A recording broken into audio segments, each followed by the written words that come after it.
রাস্তার অবস্থাটা একবার দেখুন। রাজ্য সরকারের তরফ থেকে যেখানে পথশ্রী প্রকল্প চালু করা হয়েছে সেই রাজ্যে বিভিন্ন জায়গায় রাস্তার এভাবেই হতশ্রী দশা। এই ছবি মুর্শিদাবাদের সুতির। পশ্চিম মেদিনীপুরের নারায়ণগড়ের কথা নিশ্চয়ই আপনাদের মনে আছে, সেখানে অ্যাম্বুলেন্স ঢোকে না, গাড়ি ঢুকতে পারে না। আর এই মুর্শিদাবাদের সুতির ১ নম্বর ব্লকে যেভাবে বেহাল রাস্তা, কাদা প্যাচপ্যাচে অবস্থা, সেখানে খাটিয়ায় চাপিয়ে হাসপাতালের পথে নিয়ে যেতে হচ্ছে অন্তঃসত্ত্বাকে। এই ভিডিও ভাইরাল হয়েছে, সেই ছবি রেখেছে আপনাদের সামনে। যেটা জানা যাচ্ছে যে ২০২৪ সালে এই এলাকায় রাস্তা তৈরির বরাদ দেওয়া হয়েছিল, কিন্তু ১ মিটার রাস্তাও তৈরি হয়নি। আর তারপর গ্রামবাসীদের এরকম দুঃসহ পরিস্থিতি দুর্ভোগ পোহাতে হচ্ছে, যেখানে অন্তঃসত্ত্বাকে নিজে পায়ে হেঁটে যাতায়াত করতে হচ্ছে, কারণ রাস্তার এরকম বেহাল দশা, যেখানে অ্যাম্বুলেন্স পর্যন্ত ঢোকে না। আর এবার দেখুন, খাটিয়াতে করে নিয়ে যাওয়া হচ্ছে একজন রোগীকে। আমাদের বাড়ির মানে যে আমার পূর্বপাড়া থেকে দক্ষিণ পাড়া আমার এলাকা, সেই এলাকা থেকে আমার পূর্বপাড়া থেকে পেশেন্ট, গর্ভবতী মা বা পেশেন্ট বা রুগী বা বয়স্ক মায়েদেরকে আনতে আমাদের খুব কষ্ট হয়। তো গর্ভবতী মাকে আমাদের খাটে করে নিয়ে আসতে হয়। তো আমাদের রাস্তা বিচ্ছিন্নর জন্য আমরা সব কিছু পরিষেবা করার পরেও আমরা হতে পারে যোগাযোগ বিচ্ছিন্নর জন্য, মানে আমাদের এখান থেকে সাব সেন্টার হসপিটাল হচ্ছে পাড়াইপুর থেকে ২০ কিলোমিটার দূরত্ব। তো মানে গাড়ি না পাওয়ার সুযোগে আমরা তখন কি করি, আমাদের আসতে পারে না, রাস্তা যোগাযোগ বিচ্ছিন্ন, তার জন্য আমাদের তখন বাড়িতে হোম ডেলিভারি হয়। খাটে করে নিয়ে মাকে আনতে হয় গ্রামে এসে তখন মানে উঠে তখন গাড়িতে চাপাতে হয়। দেরি হয় তখন আমাদের বাচ্চা তখন বাড়িতেই প্রসব হয়। লজ্জা বলতে কি বলবো, আমরা আছি মানে খুবই লজ্জাজনক, বলছি এটাও খারাপ লাগছে। কি চাইছেন এখন আপনি? এখন চাইছি দ্রুত কাজটা সম্পূর্ণ হোক।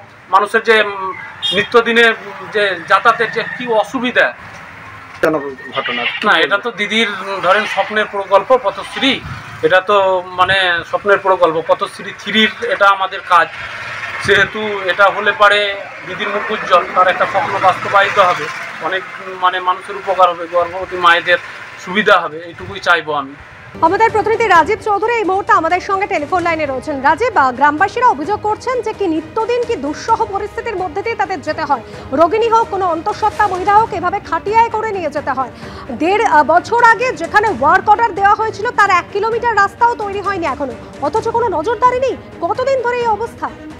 একেবারে সেটা হচ্ছে গত বছর যে ফেব্রুয়ারি মাসে এই যে রাস্তা সুতি ৮ নম্বর ব্লকের হারোয়া গ্রাম পঞ্চায়েতের পাড়াইপুর গ্রামের যে ১ কিলোমিটার রাস্তার জন্য ৩৯ লক্ষ টাকা বরাদ্দ হয়। দুবার এই রাস্তার শিলান্যাস হয় বলে এলাকার মানুষজন বলছেন। একবার দলীয়ভাবে স্থানীয় বিধায়ক ইমানি বিশ্বাস তিনি এই রাস্তা শিলান্যাস করেন, আর একবার প্রশাসনিকভাবে এই রাস্তার শিলান্যাস করা হয় বলে স্থানীয় মানুষজন দাবি করছেন। এবং তারপর ১৬ মাস কেটে গেছে, রাস্তার ১ ইঞ্চিও কাজ এগোয়নি। বারবার স্থানীয় মানুষজন অভিযোগ জানিয়েছেন, পঞ্চায়েত হয়েছেন, এবং পঞ্চায়েতের যিনি গ্রাম পঞ্চায়েতের পঞ্চায়েত সমিতির যিনি সদস্য রয়েছেন, শাসক তৃণমূল কংগ্রেসের যিনি সদস্য রয়েছেন, তার স্বামী তিনি সরাসরি অভিযোগ করছেন, তিনি বারবার প্রশাসনের কাছে এই নিয়ে দরবার করেছেন। স্থানীয় যে সমস্ত জনপ্রতিনিধি রয়েছেন, সাংসদ বিধায়কের কাছে তারা দরবার করেছেন, কিন্তু এই সমস্যার সমাধান হয়নি। দিন কয়েক আগে এই যে একজন প্রসূতির যাকে নিয়ে যাওয়া হচ্ছিল খাটিয়ায় করে, এই ছবি সংবাদ সোশ্যাল মিডিয়ায় ভাইরাল হওয়ার পরে, এবং এই যে ঘটনা, স্থানীয় যারা আশা কর্মী রয়েছেন, যারা সরাসরি এই মহিলাদের স্বাস্থ্যকেন্দ্রে নিয়ে এসে সরকারি পরিষেবা দেওয়ার জন্য তারা একেবারে দায়বদ্ধ রয়েছেন, এবং তারা যে বাড়িতে প্রসব, তারা সরাসরি একেবারে স্বীকার করছেন যে এই রাস্তা খারাপের জন্য একেবারে যে হোম ডেলিভারি করতে বাধ্য হচ্ছেন পরিবারের লোকজন। এখানে সরকারিভাবে জোর দেওয়া হচ্ছে যে প্রাতিষ্ঠানিক প্রসবের দিকে যখন জোর দেওয়া হচ্ছে, যখন বিভিন্ন প্রকল্প নেওয়া হচ্ছে, তখন সুতির এই জায়গায় একেবারে কার্যত এলাকার মানুষজনকে বাধ্য করা হচ্ছে যে বাড়িতে প্রসব করানো, টাকা পাই নেই। যেভাবে রাস্তার যা পরিস্থিতি, সেখান থেকে নিয়ে আসা মহিলাদের পক্ষে সম্ভব নয়। একাধিক মানুষ খাটিয়া করে নিয়ে আসা হচ্ছে, তারপরে সেখান থেকে হাসপাতাল বা স্বাস্থ্য কেন্দ্রে নিয়ে যাওয়ার মতো পরিস্থিতি। এই পরিস্থিতির কথা গ্রামবাসীরা পরিস্থিতির মুক্তি হবে কিভাবে, এই পরিস্থিতির বদল হবে কিভাবে, সেটাই প্রশ্ন। তুমি সঙ্গে থাকো রাজীব।